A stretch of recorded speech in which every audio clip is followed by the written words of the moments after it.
Alors, le résultat de l'apprentissage aujourd'hui était d'apprendre à tracer un graphique de façon algébrique, donc par les intervalles de croissance, intervalles de décroissance. Dans cet exemple-ci, nous n'allons pas aller aussi précis que peut-être vous avez été dans le passé, ou peut-être nous allons aller aussi précis. Je ne connais pas votre cours de 11e année à la lettre, mais sachez que les max et les min ne seront pas euh, mis en détail dans ce cours. OK? Dans le cours calcul et vecteur, nous allons analyser davantage les dérivés qui vont nous donner des taux de variation, ce qui nous permettra de trouver les max et les min de façon très précise.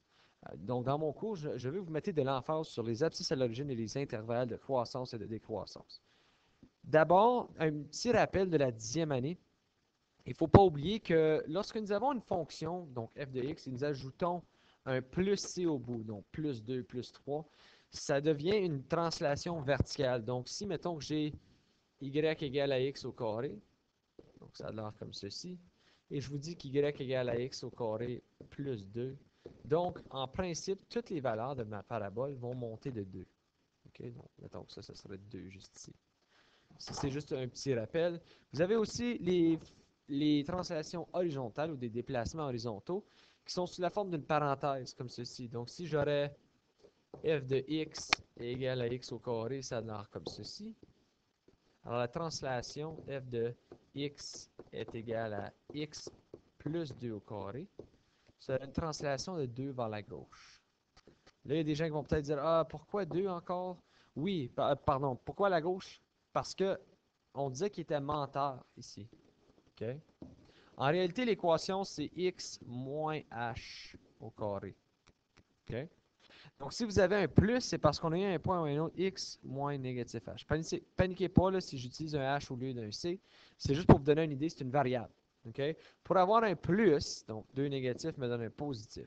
OK? Ça veut dire que je me suis déplacé d'un côté négatif. Pour avoir un moins, je me suis déplacé vers le côté positif. Les exemples que je peux faire ici, y égale à x au cube. Si je veux faire x au cube plus 4, ça veut dire que je commence de 4 au lieu de 0 et je termine mon graphique. Si je veux faire x plus 3 au cube, je vais me déplacer de 3 vers la gauche. Et voilà.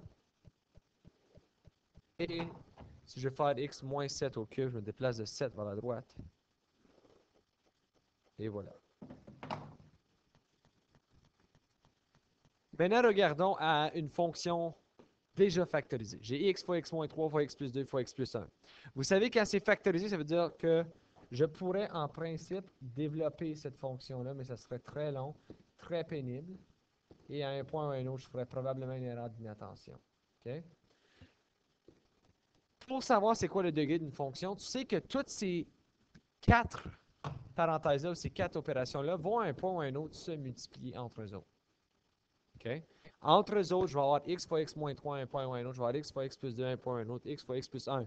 Donc, j'ai juste à compter combien de x est-ce que j'ai dans ce montant-là pour savoir le degré. Parce qu'à un point ou à un autre, je vais avoir x fois x fois x fois x qui me donne x à la 4. Donc, 4.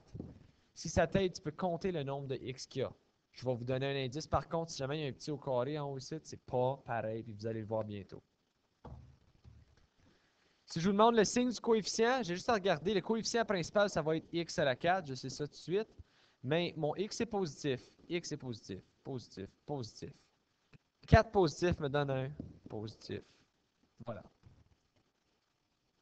Les abscisses à l'origine. OK. On a parlé en salle de classe au sujet des abscisses.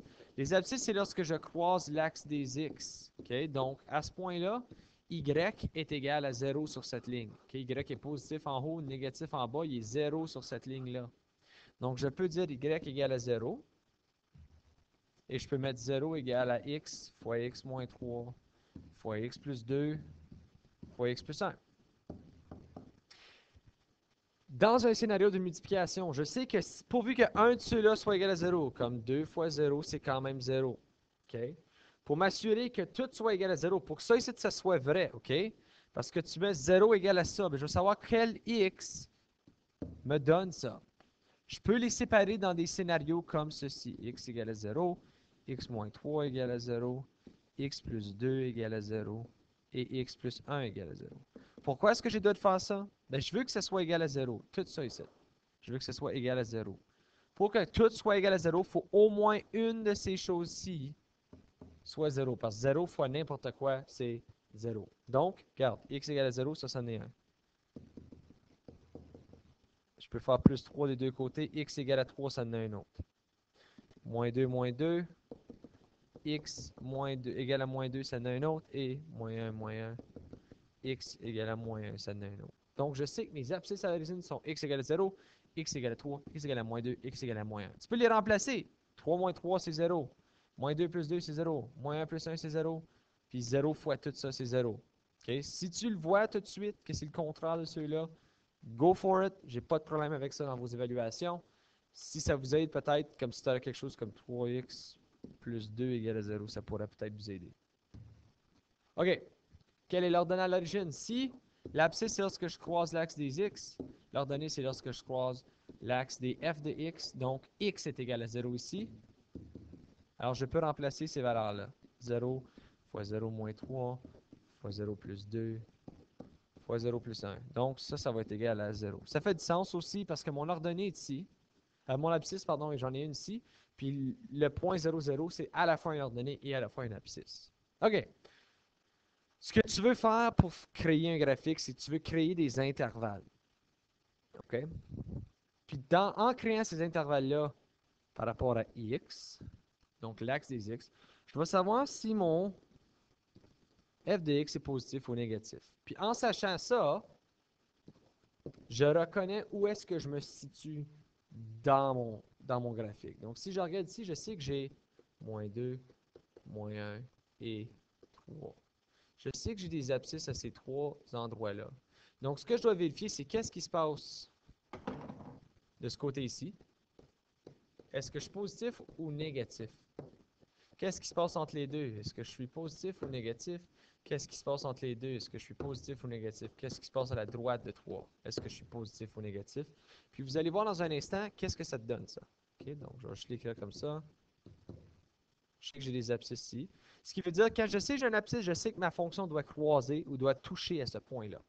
Donc, on va commencer par à la gauche de moins 2. OK? Donc, je dois dire l'intervalle, c'est x est plus petit que moins 2. Pourquoi est-ce que x est plus petit que moins 2?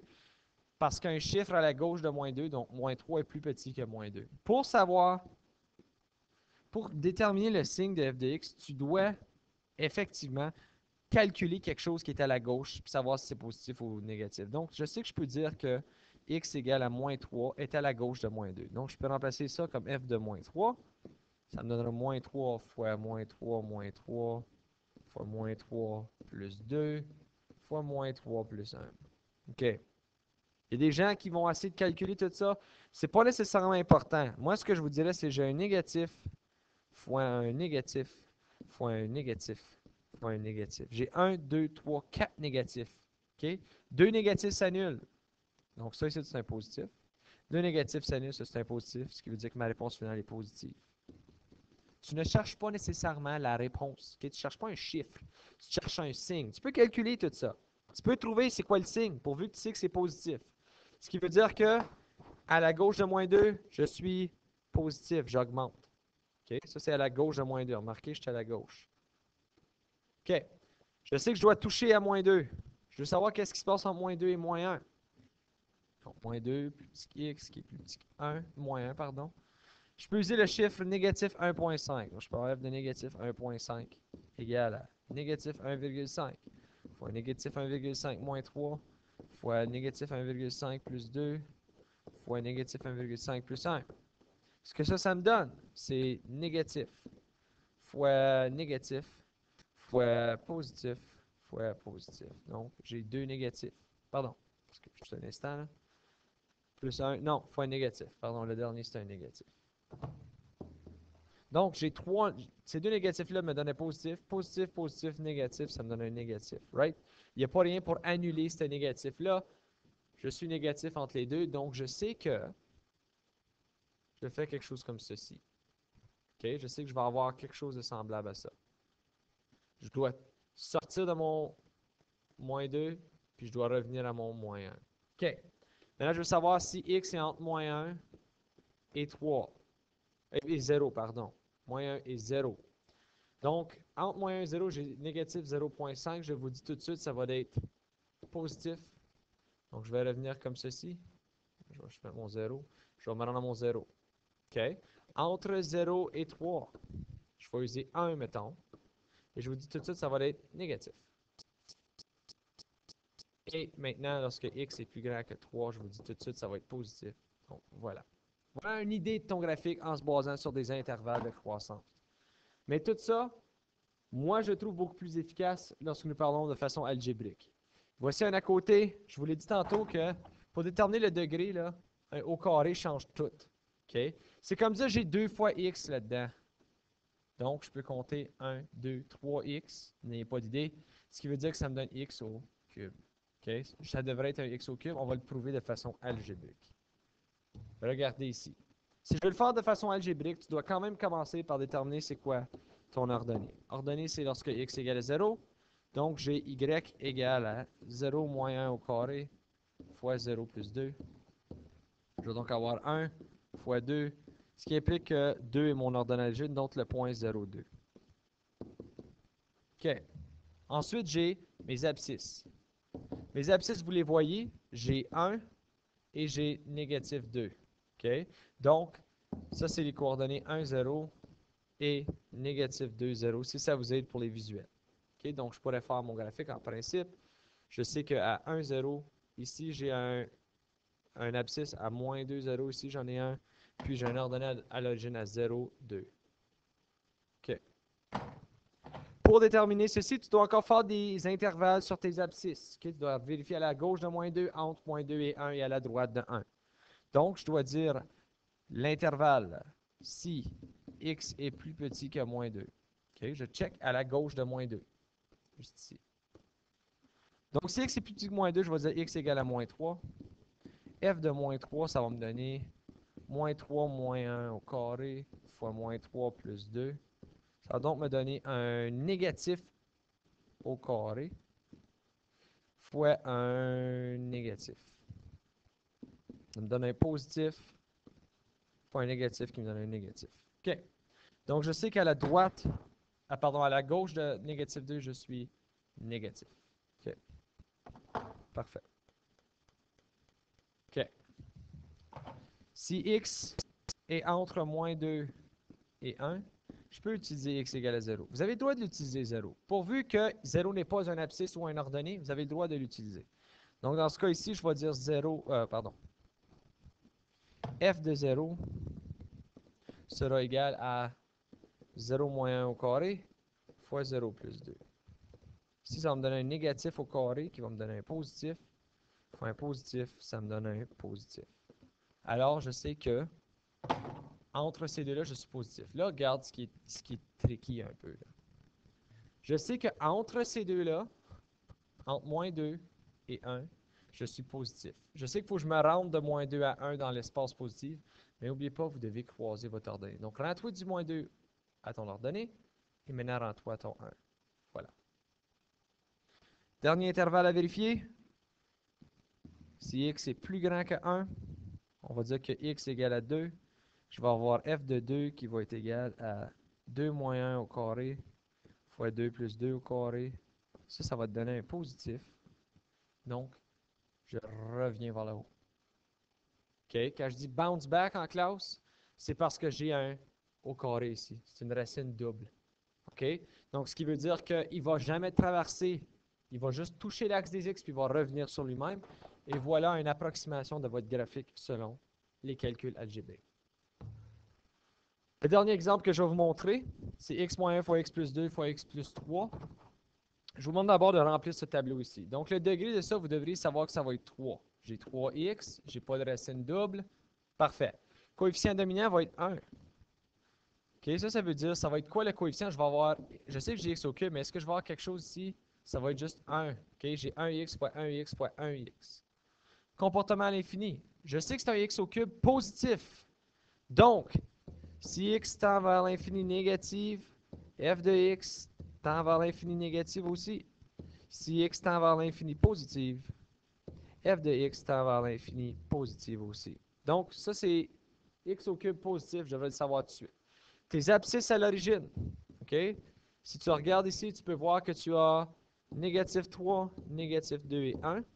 Et pour ton ordonnal à l'origine, tu dois dire que x est égal à 0, donc f de 0, ça va donc être égal à 0 moins 1 fois 0 plus 2 fois 0 plus 3. Ça me donne moins 1 fois 6, ça me donne négatif 6. OK.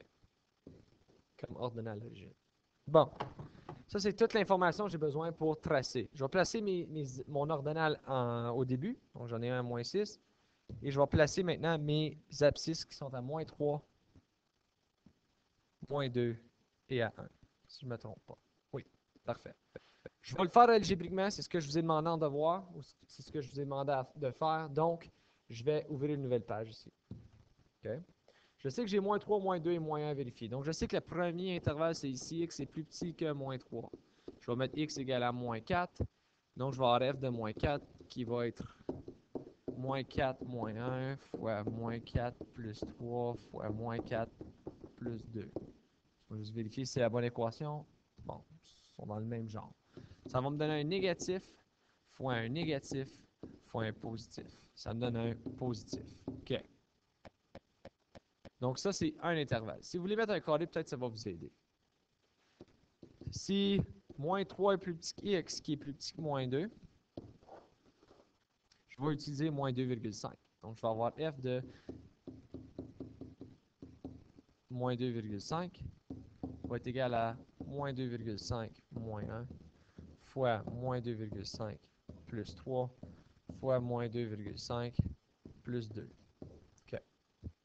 Donc, je sais que j'ai un négatif, j'ai un positif, et puis j'ai un... Ici, j'ai moins 2,5 plus 2, ça me donne un négatif. OK? Donc, je sais que maintenant, entre les deux, pardon, est-ce que j'ai fait une erreur? Moins 2,5, moins 1, c'est un négatif. Moins 2,5, plus 3, c'est un positif. Et puis, moins 2,5, plus 2, c'est un négatif. Donc, ça devrait aussi me donner un positif. Je vais vérifier si j'ai fait une erreur suite à ceci. Et puis, on va pouvoir vérifier ensuite le numéro. Mon dernier intervalle, j'ai deux autres intervalles à vérifier, mais je vais juste regarder à mon graphique ce que ça donne. Ça dit donc que je suis positif à moins 3. Et puis là, on va confirmer ça une autre fois. Moins 4 plus 2, c'est un négatif. Voilà mon erreur. Désolé la gang pour l'erreur. Ce qui te donne un négatif ici. Bon, là, ça fait du sens. J'espère que vous avez skippé ce dernier 30 secondes que j'ai gaspillé de votre temps. Bon, donc je sais que je m'en vais de négatif à positif. Suite à ça, je dois vérifier entre x et entre moins 2 et plus 1. Donc, nous allons vérifier si moins 2 est plus petit qu'x qui est plus petit que 1. Évidemment, le plus facile, c'est x égale à 0. F de 0 va être égal à 0 moins 1 fois 0 plus 3 fois 0 plus 2.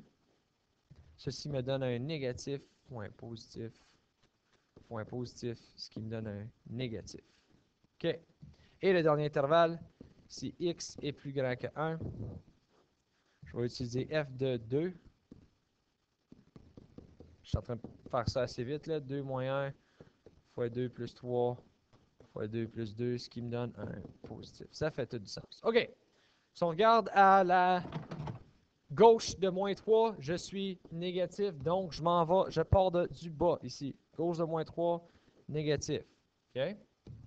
Entre 2 et 3, moins 2 et moins 3, je suis positif. Donc, entre ces deux ici, je suis positif. Mais je dois rejoindre mes 2 points. Tu joues à Connect the Dots, j'ai dit, donc tu dois te rendre à ton prochain. Je suis encore positif là, OK? J'ai juste rejoint mes 2 points. Entre moins 2 et 1, je suis négatif. Donc, je dois me rendre ici. Mais là, regardez ce qu'il y a des gens qui vont oublier, là. T'as encore son petit bonhomme ici. OK? Quand tu joues au Connect the Dots, t'en skippes pas un, t'es pognes tout. Donc, tu dois rejoindre ton ordonnée en bas. Et maintenant, aller rejoindre ton 1. Pour ensuite terminer à regarder quand que x est plus grand que 1, je suis positif. Donc, je fais partir de mon 1 puis m'en aller. Voilà. Là, il était un peu croche. Ouais, ça paraît pas trop bien, mon affaire. Mais en tout cas, vous voyez le point de vue de qu'est-ce que j'essaie de démontrer. Ceci, c'est votre devoir. Si vous avez des questions, envoyez-moi un message sur Edmodo.